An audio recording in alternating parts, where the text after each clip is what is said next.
Good morning. In today's episode, let's talk a little bit about vintage gas pumps. A lot of you guys would like to have one in your rec room or your man cave or your garage. And normally the pumps that are sold nowadays are restored pumps from the 40s and 50s. That seems to be the attraction. These are the rectangular ones, either short or tall, that have the light up globe on top with the oil company's brand name on it. These particular gas pumps can, depending on the condition, if it's in fairly good or restored condition, can run anywhere from $2,000 all the way up to $5,000–$6,000 a piece. So then if you try to cut corners and you say, well, I can finish one of these things off myself, and you get one that's rusted or has missing parts, then you have a whole new set of problems that with the accumulation of cost of these parts and refurbishing can be more than what the pump was if it was already restored, just like a car. Today I'm going to talk about the gas pump that I have in my garage and why I bought it. So let's take a look at that pump now. Okay, so this is my gas pump. I've had it about 7 years. It's been outside all that time. So about 2 months ago I decided to bring it inside the garage to help preserve the pump and also to enjoy it more, because I never really got to see it very much when I was outside, especially in the winter. So now I can enjoy it with my cars year-round. Let me turn it on for you. It's kind of easy with one of these hand controllers. So, as you can see, the canopy lights up, interior lights are lit up. So if you were going to try to find one of these pumps, this is important. This top canopy, it's like a polycarbonate. You want to make sure you got one that's fully intact, because these would probably be very difficult to find individually fully intact like this. So the sun used to do a number on these things. It would yellow them and make them brittle. They could crack easily. So to find one fully intact is what you want to find. This particular pump has been rebuilt by Gilbarco, and there's I'm going to get a picture of the tag later on, but there's a tag down here that indicates it's been rebuilt by Gilbarco. So if you open this pump up, everything looks brand new. The Vita root, metering, the pumps themselves, all the internals look brand new. And when I picked the pump up, you could still smell that it had been in service until recently, because you could still detect the gasoline smell. And I thought maybe you'd be interested in just a little bit of history on this pump. This was designed in 1968 by an architect named Elliott Noyes.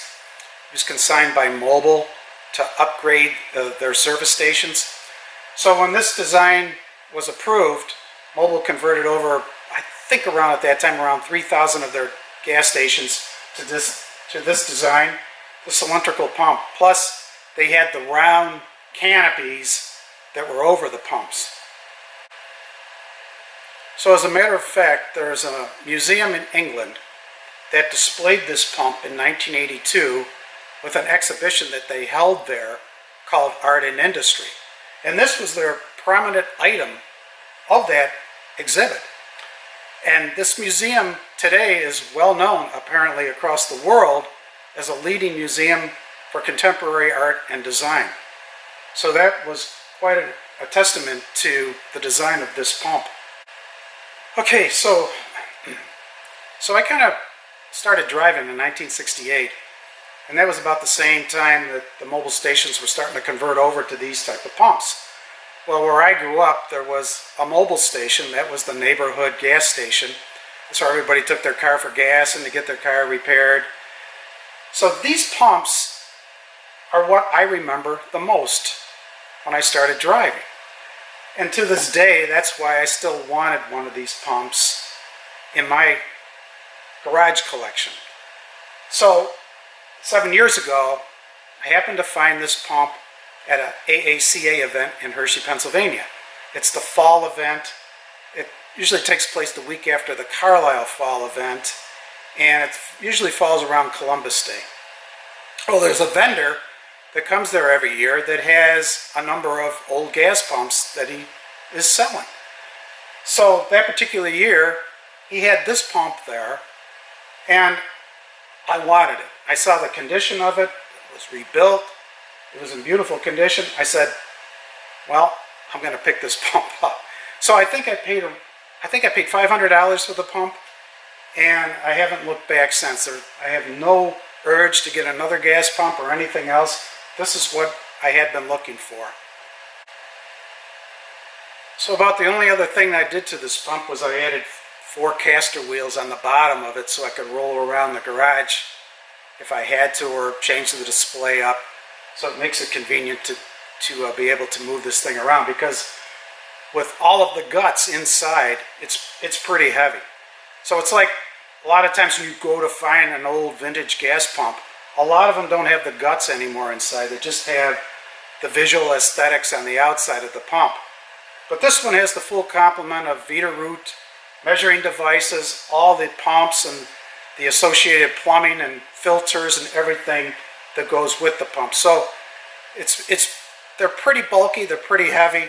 So being on 4 caster wheels makes it a hell of a lot easier to move around. Oh, the other thing that I like about this pump, it's a dual product pump. It had super unleaded and regular unleaded. And usually, if you find these pumps, they're usually a single product pump, you know, either regular or super unleaded, but this being a 2 product made it that more enticing to pick up.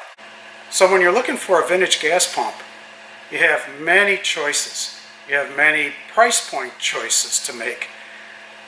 I appreciate the older gas pumps in the 30s, 40s, and 50s. I like the pumps with the globes, with the sight glasses, where the fuel went through. But for me, this was my era, and the decision of what pump I was going to buy was pretty easy. I'll talk to you guys later.